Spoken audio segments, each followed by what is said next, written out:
that anybody who's involved in a military operation has to carry with them. And so we do not take that lightly. We have an interest in reducing civilian casualties, not because it's a problem for President Karzai. We have an interest in reducing civilian casualties because I don't want civilians killed. And we are going to do everything we can to prevent that.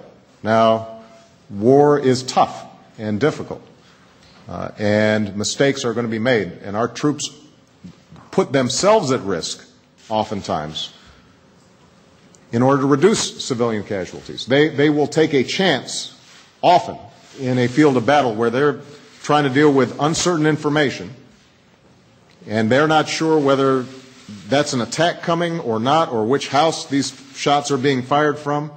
And because of General McChrystal's direction, oftentimes they're holding fire, they're hesitating, they're being cautious about how they operate, even though it would be safer for them to go ahead and just take these locations out, because part of what the American military stands for is that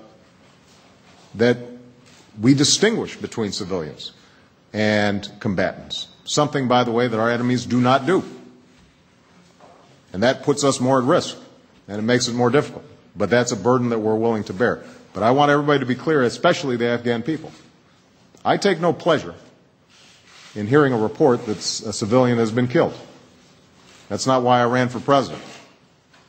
That's not why I'm commander-in-chief. That's not why our young men and women sign up. That's not why they sacrifice in the ways that President Karzai saw they sacrifice when they're in Walter Reed. And we are going to work together as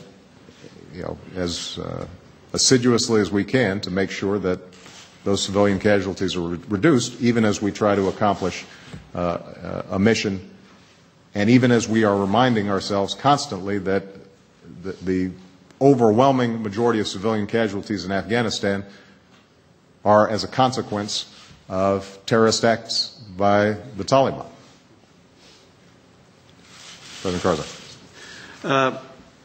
Ma'am, on the July 2011, Afghanistan's army and police are progressing steadily towards strengthening and towards institutionalizing.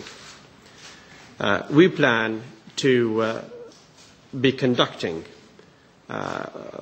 providing security for our country in major parts of the country where we have the ability within the next 2 years. And by the time my term of office completes in 4 years, 4.5 years from today, Afghanistan is working hard to provide security for the whole of the country through the Afghan means and Afghan security institutions. On the overall picture, President Obama spoke for both of us on the issue of July 2011. On the question of Iran and my meeting with President Ahmadinejad in Tehran and his visit to Kabul, Afghanistan's position there is very clear from the very first day. And we have been clear with our brothers and counterparts in Iran on that as well, and with our other neighbors. Afghanistan is a partner and a friend with the United States. The United States is our greatest contributor to stability and reconstruction, as the provider of nearly 80% of the support that Afghanistan receives. And Afghanistan's desire to engage in a strong, steady, long-term relationship with America is one that we have expressed clearly and publicly and repeatedly. We've also spoken with our American counterparts from the very beginning that Iran is our neighbor and a brother, and we want to have the best of relations with him. They've had contributions to Afghanistan's reconstruction. We wish that Afghanistan remains friendly to both and is not a place where we are seen as a playground by our neighbors in any way.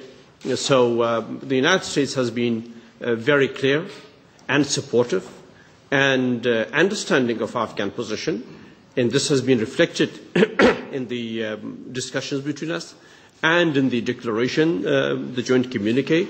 There was a reference to Afghanistan having friendly relations with its neighbors, and Iran is one of our neighbors. But we are distinct and clear on our relation with America and with Iran as well. We wish both countries the best, and if there is anything we can do to make things better, call us. Ma'am.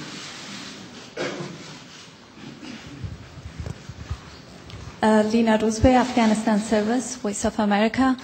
I will ask President Karzai a question and then President Obama. Voice of America's Afghanistan Service? Yes. Good. Thank you. One of the purposes of your trip here to gain the support of U.S. government for reconciliation and reintegration of Taliban in Afghanistan. When you first initiated this strategy or plan, you were interested into talks with lower to middle level of Taliban, but you have increasingly shown interest into bringing Taliban leaders into the negotiations, while Taliban made it very clear that the only way for them to talk to the Afghan government is a complete withdrawal of foreign troops from Afghanistan and the creation of a Sharia-based government in that country. Are you sure that this strategy, after all the support that you will gain from international community, will be a successful one and it will not be yet another failed strategy in Afghanistan?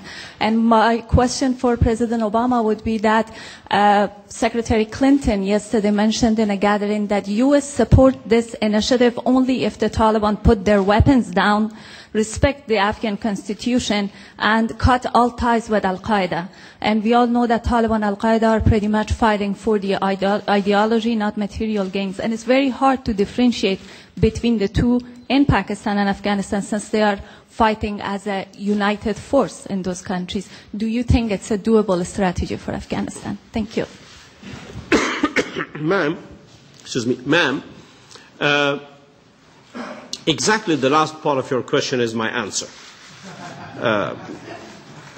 Afghanistan is seeking peace because through military means alone, we are not going to get our objectives of bringing stability and peace to Afghanistan and the defeat of terrorism. Now, there are thousands of the Taliban who are not ideologically oriented, who are not part of Al-Qaeda or other terrorist networks or controlled from outside in any manner troublesome to us. There are thousands of them who are country boys who have been driven by intimidation or fear caused by at times misconduct by us or circumstances beyond their control or our control. It is these thousands of Taliban who are not against Afghanistan or against the Afghan people or their country, who are not against America either or the rest of the world, and who want to come back to Afghanistan if given an opportunity and provided the political means. It is this group of the Taliban that we are addressing in the peace jirga. It is this group that is our intention.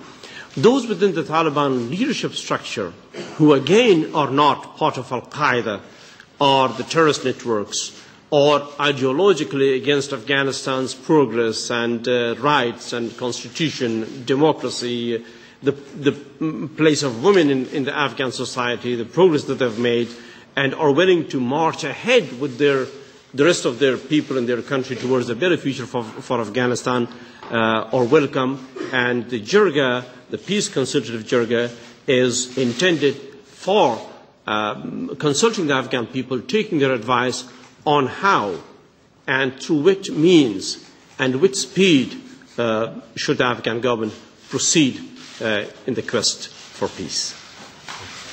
Well, I think President Karzai summed it up well. we've been very clear that we need ultimately a political component to our overarching strategy in Afghanistan. And as President Karzai described, the Taliban is a loose term for a wide range of different networks, groups, fighters with different motivations.